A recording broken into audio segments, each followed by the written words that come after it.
Hi, it's Bruce. We're doing a video blog again today. This time I have a special guest star. He's the director of the new Fringe Festival show And Somewhere Men Are Laughing, a play by Jeff Mandel, and his name's Bill Russell, and he's a playwright, lyricist, poet, and director, and my boyfriend of 28 years.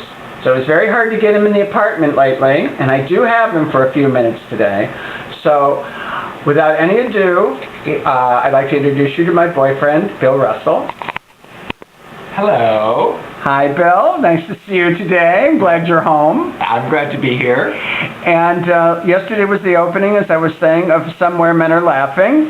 And I would like to ask you a little bit about the play and how you feel it went yesterday.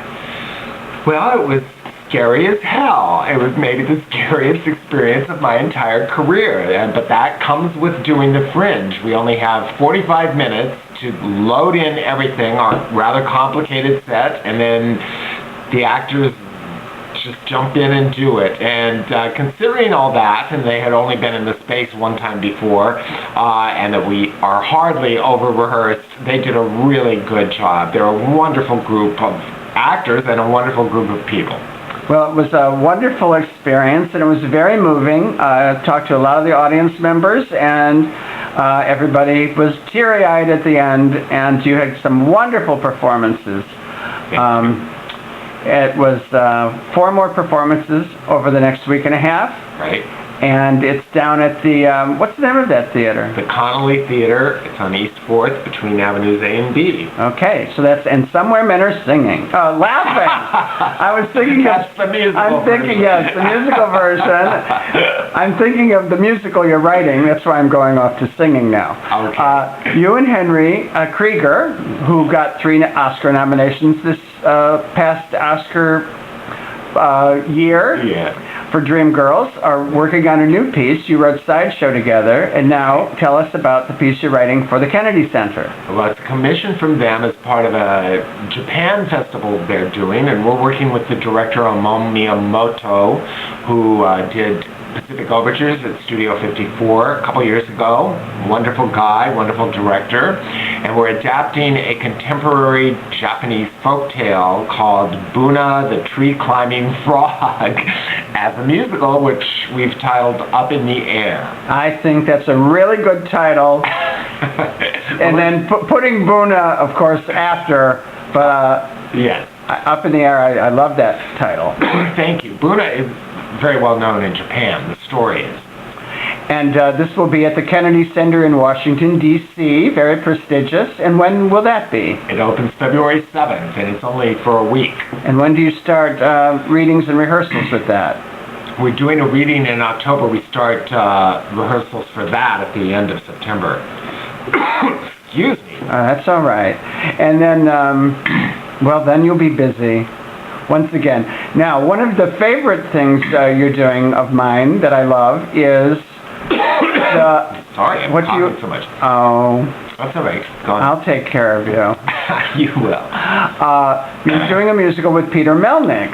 Yeah. Who is Richard Rodgers' one of his grandsons. Right. And this is called The Last Smoker in America. And tell us a little bit about that. Well, it's an original piece, and it's about the last smoker in America, who is this woman who has a very dysfunctional family, and she just can't give up cigarettes. And it's pretty fun piece. And the producer, the young producer who is optioning it, was at the opening yesterday, and we were talking about what we're going to do for the next step for that show. Peter has some music to finish for some lyrics I've already given him, so we're going to get that done, and we're talking to some different companies about doing it. Well, I just love Last Smoker in America, the readings you've done, and that young producer's name is Andy Sandberg. That's right. And he directed a production of Sideshow at Yale. That's right. And that's where I got to meet him, and he's a really great guy. Yep. Let's see. You have a musical you're writing with Janet Hood. That's right. That you wrote Elegies for Angels, Punks, and Raging Queens with. Right. Tell us a little bit about that. That's a musical for 4 women. It's called Unexpected Joy, and it's about 3 generations of female musicians, and it's about gay marriage. Well, that should be very timely. Now, what's the progress on that right now? Well, Janet has had a difficult time recently. Her mother just passed away, and I've been incredibly busy this year, so that's my next priority, that and Last Smoker, getting back to those. We almost have a complete draft of Unexpected Joy, so we have one more song left. Great. Now, we're going to be wrapping up. Is there another project that I've just failed to remember to ask you about? There's a couple, we won't go into.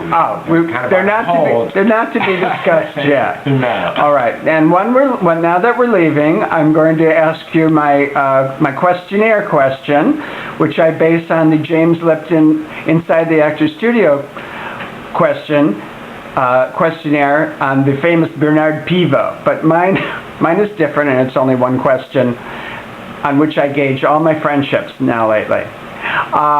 What did you think of the musical Xanadu on Broadway? I thought it was unexpectedly delightful. And that's why I love you. We did go into Xanadu and we had a really great time. We did. And we weren't necessarily expecting to. No, we weren't necessarily expecting to. All right, well, thank you, Bill. Thank you. Say goodbye to the YouTube public. Goodbye. And I'll log off now, and thanks for joining me with my interview with famous playwright, director, lyricist, poet, Bill Russell. See you later.